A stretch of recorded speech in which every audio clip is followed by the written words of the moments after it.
Robert, how do I say your last name? Vrtis. Vrtis is an assistant professor at Luther College. There he teaches classes in acting and directing. He holds a PhD from the University of Oregon.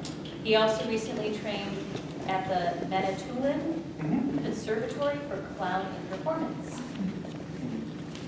Hi, everybody. I'm going to take you through an exercise I've called the painting exercise. This is an exercise I first encountered with the Da Theater of Belgrade as a sort of a warm-up that I then sort of stole and tinkered with and built and turned into something I hope is uniquely my own.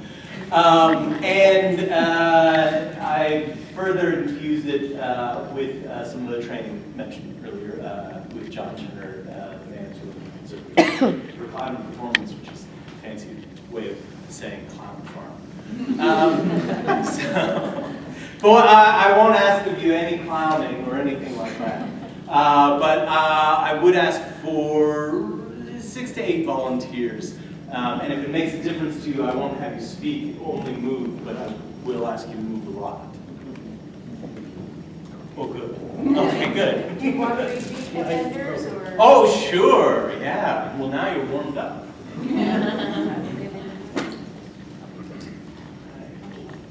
Thank you. Go for it, yeah. No, it's okay. I mean, we could jam in as many people as we want. I just don't want anyone hitting. Good. And just find a space that feels comfortable to create in, but also where you're pretty sure that if you were to swing a wild right arm, that you're not going to clock anybody. Yeah.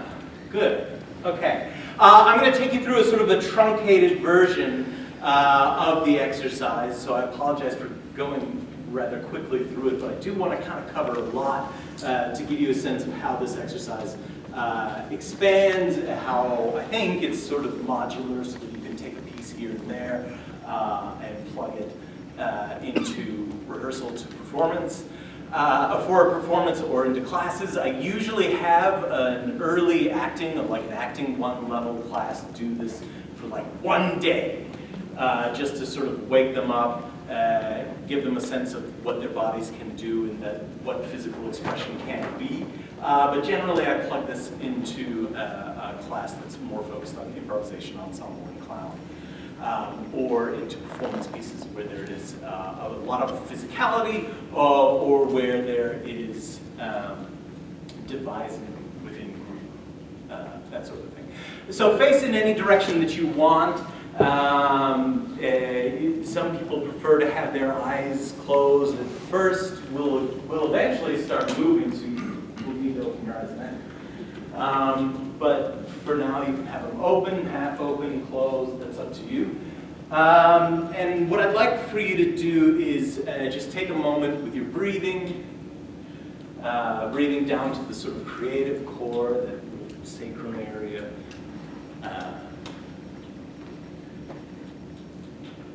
Checking in for any unnecessary tension that you might be carrying, just encouraging that to let go of you.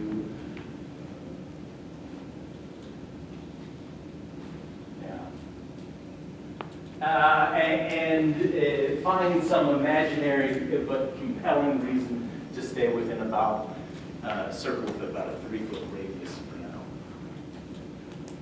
And for now, just if you would envision a large blank canvas.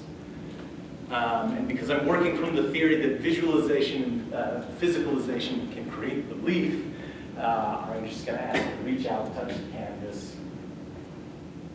and just get used to it.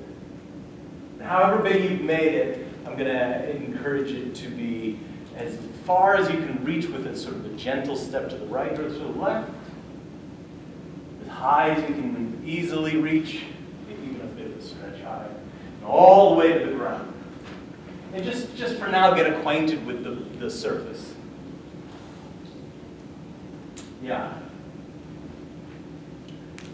And I like, especially in front of a blank canvas, to just take a moment and think about the potential that a blank canvas has. So breathe in its potential, all the things that it could be at this moment.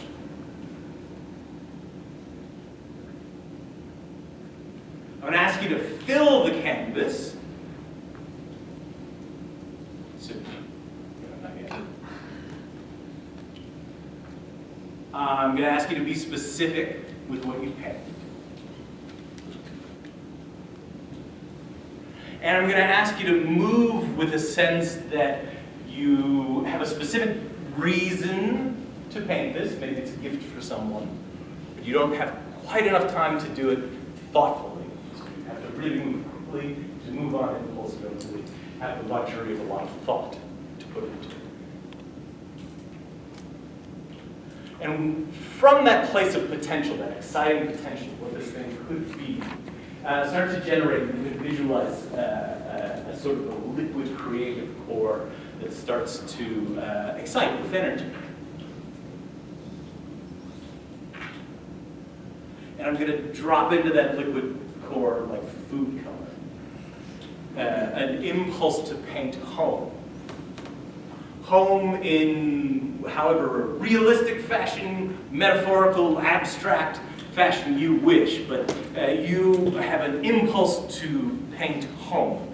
And then I'm going to place within the hand that would normally paint, whichever one's more comfortable, whichever one's more dominant, a brush that you never need to dip. And I'm just going to ask you to start.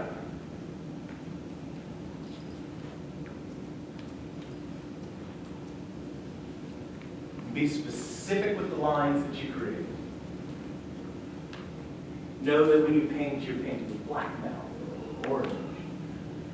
Know that you're making a thin line here, a big splash here, or that you're peppering little dots. Yeah. Good. Repeat whatever you just did, and try to do it really specifically. Just the same way. And try to repeat it one more time.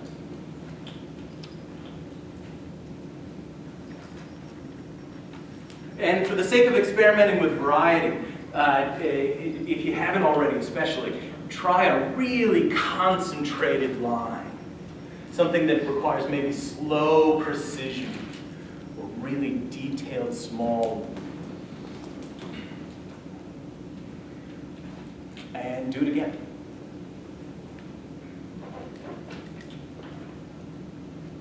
Or try something that's blobby and splashy and big lines. Yeah. And do it again. And hopefully within this you found a line that's enjoyable. So try that again. Go back to it. Even if it's the one you just did. And just paint it with the other hand. But paint it the same way. As specifically as you can. But different. Good. And find new lines. Are you filling the canvas? Are you going high as you can reach and low as you can go? Are you going a gentle step to the right and to the left? Now move the paintbrush to your chin, please. And draw or paint the same lines. As best as you can, paint the same lines with your chin. Try those concentrated lines again, maybe those explosive, splashy, globby lines. But just change it to the chin. And just in the back of your mind, make a note of what else the body does to help you do that. In order to do this chin line, what's the rest of your body doing? And then just move the brush to your elbow. And try to do the same line again.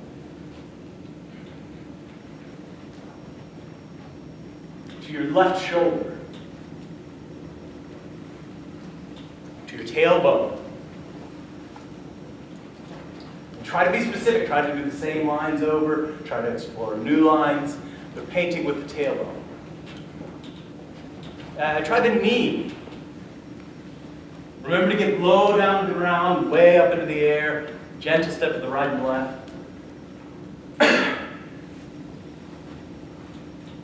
And remember, you don't quite have enough time to finish. Try your foot.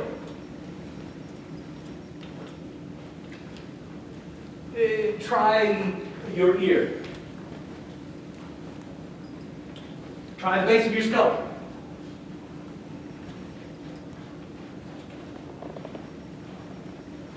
Try painting with either something you're very proud of or something you're slightly ashamed of. You don't have to tell us which is which.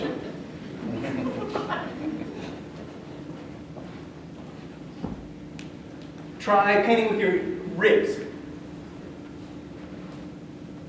Yeah, just the right one, maybe. Except for right one.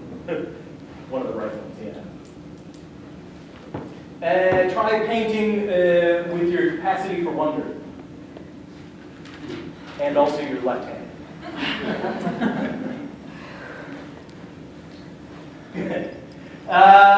Try painting with fear of heights and your right knee.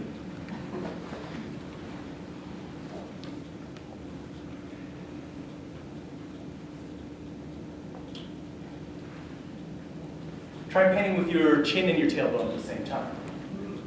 Ah, yes. So now I'm going to encourage you to think of the canvas as becoming three-dimensional, as something that surrounds and envelops you. And if you haven't done it already, imagine it is you that is the brush, it is you that paints. And it is you from where the paint, from which the paint comes. Good. Keep moving the brush around. I'll give you suggestions. You can take them, you can leave them. But the main thing is now try to keep moving the brush around and try experimenting with combinations of brushes, like the nose and the right hip bone, or your belly button and your sense of humor. But keep it moving. Good. And try to be specific. Go back to a line that was particularly enjoyable for you and just try it differently. Notice what's different.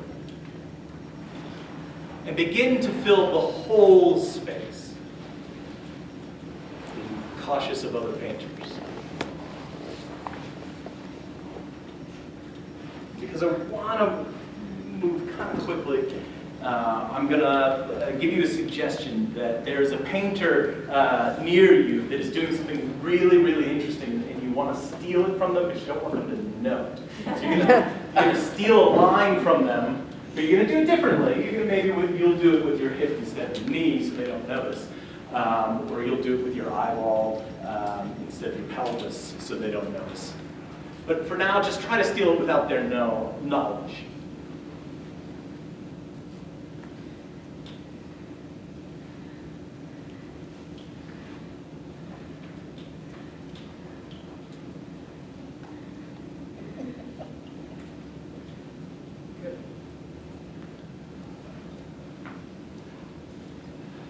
Now continue to paint,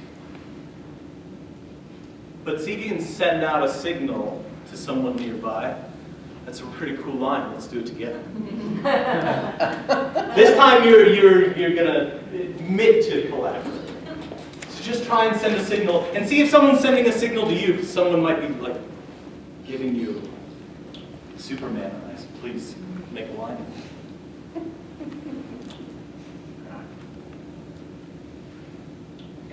Just steal a little something from it, but maybe you put your own variation on it. You paint with a different object, or you do the same line, but you're going to make it a vigorous, sharp line, while they make it a soft line. But something that you can share, something you can kind of collaborate on.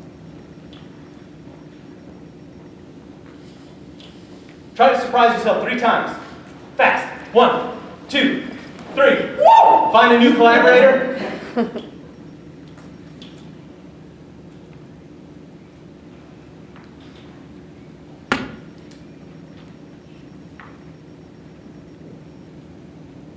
Try to come to a mutual understanding as a group. And this let's say it's going to take a minute, so you don't have to rush. But you're going to come to the mutual understanding that we're all going to create home now as one sculpture. And when we've got it, we'll all stop. And we're going to stop at exactly the same time. People will be amazed. And keep looking for signals. Someone might be sending something your way.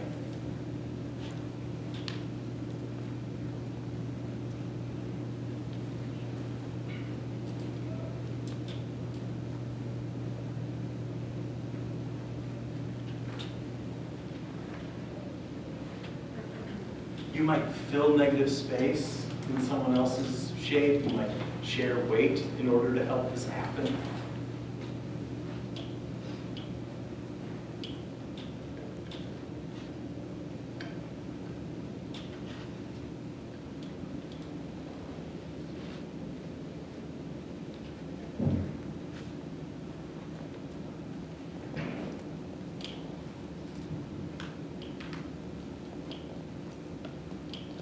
You all come to a resting smile.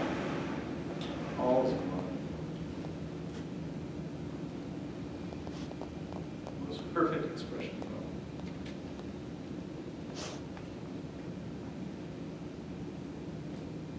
You're like a painting trying to observe itself. Just look around at what you did. All right. Nice. Yeah. Just let that go. Wow.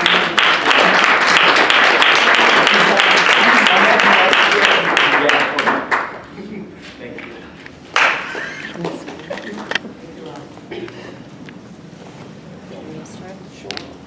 Okay. Hi. All right. Afterwards, I'm going to ask you, I missed where this was derived from. So DAH Theater in Belgrade, that's D-A-H, usually capitalized all Yeah. three. Okay. That's where I got the initial inspiration, this Okay. idea of painting. Okay, great. So I think that there are, just to leap in, and my notes are a little disjointed, and obviously I don't have time to review them. But having said that, I think that there are some elements in this painting exercise that are really clear and well-defined, but I also think that there are a few transitions that I think could be outlined, and it might perhaps be just the kind of context of how you are, the heat of being in the presentational mode. But I think that there are a few transitions that I would encourage you to continue to develop further, and I'll be specific about those. So I thought the things, in identifying the audience, you were very clear about. I use this, primarily for improvisation, physicality, and clown work, but I've also used it occasionally in Acting 1, and I thought that that gave me an understanding of how to view what you were doing, and that the directions in the very beginning were very clear and presented in a really articulate fashion. I really appreciated the way you began with the blank canvas, in that it gives the actor freedom from doing it right, the pressure of doing it right, before you begin to introduce greater specificity. And I think that that progression works really well for you, and I really appreciated that. The sense of beginning to locate the actor instrument in relation to the imaginary circumstances of the exercise was also very clear. You began with that liquid core, that excited with energy, and I like that language of being excited with energy. And I also really appreciated the brush that you never need to dip. Right, because there's something very beautiful in that instruction that's really clear and very informative for the participant, for the actor, but also it provides the instruction in a way that is also creative. And so it locates you as the leader of the exercise, as a creative participant yourself, and I really appreciated that. There was a moment where I thought that you could clarify home when you first introduce it? Is it a realistic picture, or is it the sense that home evokes in the painter? Because I can see, particularly for perhaps beginning actors or artists who are more concerned with getting it right, and with following instruction, how they might begin to get a little bit unclear about what the expectation is, and then that might take them out of your exercise instead of, and I think that that's something that you can tweak really easily. When you began to transform the paintbrush to paint the same lines with your chin, I would, and you could take this or leave this, but I would make the suggestion that maybe you want to phrase it in a way, let the chin become the paintbrush, right? Which actually kind of draws on Viola Spolin's work. Because I think painting, it made me think like, am I supposed to hold it with my chin? Or is the chin now becoming the line?